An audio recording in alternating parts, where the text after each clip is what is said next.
Once ascended, the Maehwa turns into a Seolhwa, who offers a variety of skills. She can quickly enter and exit combat and wreak havoc to those in her path. She is a martial artist who can hit targets from afar or up close. Quickly closing the gap to finish off enemies is her specialty. Her quick cat-like reflexes and huge AoE damaging skills make her deadly. Is she going to be your next class? Let's find out. I'm going to be covering all of the skills, the evasive skill, the black spirit skill, as well as the outfits, and I even have a 2-minute farming session at the end. If this is your first time on my channel and you enjoy this type of content, make sure you check out the description down below for additional badass Black Desert mobile content. You won't be disappointed. And with that being said, let's dive right in. Alright, up first is the weapons. Her main hand weapon is called a sword. Yup, that's what I got, a sword. Her offhand is called a crossbow. These are shared with the Musa and the Ascended Musa, so if one of those classes comes out first, you can stockpile the weapon in offhand. For the evasive ability, it's a medium range dodge in front of her. As you can see right here, it's nothing too crazy. It's very similar to the Musa's evasive ability. Her black spirit skill, the first one, similar to all the rest. Her second one is actually really nasty. I like it a lot. It lasts pretty long. It does a huge AoE, as you can see there. I really like that Black Spirit, the second one. For her full kit, she comes with 5 super armors, 1 invincibility, 2 knockbacks. She has 5 stuns. That's the most of any class that I have seen. She has 3 knockups and or knockdowns and 3 bleeds. She also has an ability that has a high bleed damage on it. That makes her 3 bleeds do 720 total bleed damage. And her passive heal is higher than most as well at 400 HP healed.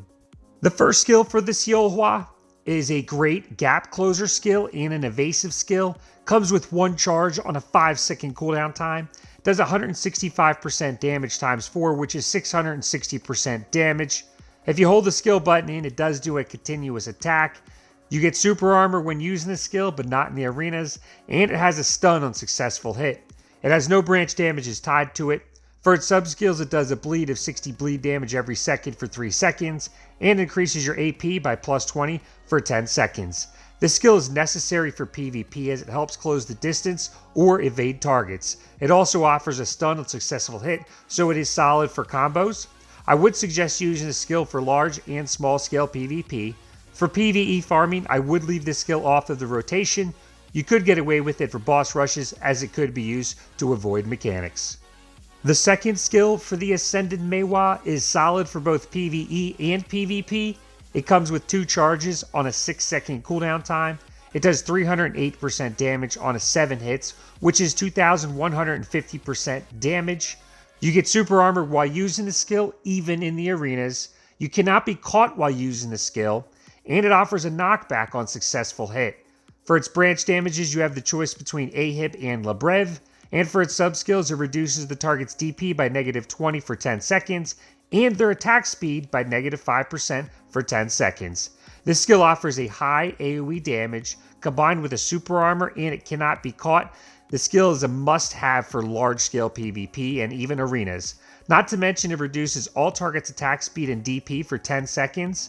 For PvE farming, it is also a must, as it is an AoE damaging ability with a higher than average output. The third skill is not the best for either situation. It could be used for PvE farming. It does come with 2 charges on a 7-second cooldown time. It does 270% damage times 5 hits, which is 1,350% damage. You get for the branch damages, you have the choice between AAL and Seret.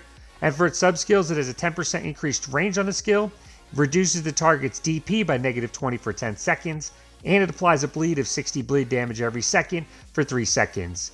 The saving grace for this skill is the 2 initial charges, and if you hold the skill button in, it does swing twice, attacking targets behind or to the side. This skill can be used for PvE farming because of this. For PvP, aside from the mediocre damage output, the skill offers nothing for large or small scale PvP. I would recommend not using it. The fourth skill comes equipped with some serious range. It has 2 charges on a 6-second cooldown time. It does 340% damage on 4 hits, which is 1,360% damage. You get a knock-up on successful hit, and for its branch damages, you have the choice between Ahib and Seret. For its subskills, it increases your AP by plus 20 for 10 seconds, and it applies a bleed of 60 bleed every second for 3 seconds. This skill is great for large and small scale PvP because of the range and the knock-up effect. It offers medium damage and the skill in more of a rectangular attack, so it doesn't hit targets to the side or behind. For PvE farming, it is a good skill. It's not the best. It does come with 2 initial charges, therefore it can be used in combo with other AoE farming skills. The fifth skill is an interesting skill. It has a slower casting time, but it offers 2 CCs and a high damage output. It comes with 1 charge on a 12-second cooldown time. It does 740% damage with a maximum of 2 attacks, which is 1,480% damage. You get forward guard while using the skill, and it immediately attacks when you re-enter combat. It also applies a stun on the first successful hit, and a knockdown on the last successful hit. There's no branch damages tied to it. It has 5 sub-skills. The first one increases your DP by plus 20 for 10 seconds. The second one recovers 6 MP. The third one reduces the cooldown time by 3 seconds, taking it from 12 to 9-second cooldown time. The fourth one is 100 bleed damage every second for 3 seconds. And then it also has a combo effect. If you hold the skill button in, you receive super armor instead of forward guard. It does 200% damage per attack with 2 attacks. That's an additional 400% damage, taking the skill to 1,880% total damage. This skill is a situational skill as you're left vulnerable while using it. It does offer super armor and 2 CC abilities, so if used correctly, it can be very rewarding. For large scale PvP and small scale PvP, you can use the skill, but again, use it wisely. For PvE farming, it has a longer cooldown time, but it offers a high AoE damage and can be utilized in combo with other AoE skills. The next skill is going to strictly be for PvP. It offers no use for PvE. It does come with 2 charges on a 10-second cooldown time. It does 380% damage. It hits up to 2 targets, and it cannot hit the same target twice, so the arrow goes through the first target. It applies a stun on the first successful hit. There's no branch damages tied to the skill. For the sub-skills, it increases your movement speed by 5% for 10 seconds. It reduces the cooldown time on the skill by 3 seconds, taking it from a 10 to a 7-second cooldown time. And you get 1 additional hit, taking the skill to 3 max targets. That's 1 hit per target, stunning all targets. As you can see, the skill is made for PvP, whether it's large or small scale. It can be utilized as a gap closer or even to help evade targets. For PvE farming, the skill offers no use. It hits a maximum of 3 targets, it doesn't do much damage, and it has a long cooldown time. The 7th skill is a great AoE damaging skill. It comes with 1 charge on a 10-second cooldown time. It does 350% damage times 2, which is 700% damage, and it does have a maximum of 2 attacks, taking it to 1400% damage. It also applies a knockback on successful hit. For its branch damages, you have the choice between AAL and Seret. And for its sub-skills, it increases your crit by 5% for 10 seconds, and increases the range of the skill by 10%, and it reduces the cooldown time by 3 seconds, taking it from 10 to a 7-second cooldown time. Offering decent damage in a massive AoE radius, this skill is a must-have for PvE farming. For PvP, it's better for large scale, however it does only offer a knockback instead of a knockup and or knockdown, so you want to use this skill first in combos with other skills that offer other CC abilities. The 8th skill is a must-have top 4 skill for both PvE and PvP. It comes with 2 charges on a 9-second cooldown time. It does 304% damage on 5 hits, which is 1520% damage. It has a 20 bleed over the course of 3 seconds, so it's 60 total bleed damage. You get super armor, but not in the arenas, and a stun on successful hit. For its branch damages, you have the choice between Ahib and Lebrev, and for its sub-skills, it reduces the cooldown time by 3 seconds, taking it from a 9 to a 6-second cooldown time. You gain 60 MP upon use, and it's your passive heal of 80 HP healed times 5, which is 400 HP healed in total. This skill has a higher AoE damage output, which also offers the stun on targets. It's great for PvP as it stuns multiple targets. It's necessary for PvE farming because it also has your passive heal. The downside to the skill is a longer initial cooldown time. Once leveled up with the 2 initial charges and 6-second cooldown time, it will be more viable. The 9th skill is your oh shit skill. It's another must-have for PvP, but useless for PvE. It comes with 1 charge on a 7-second cooldown time.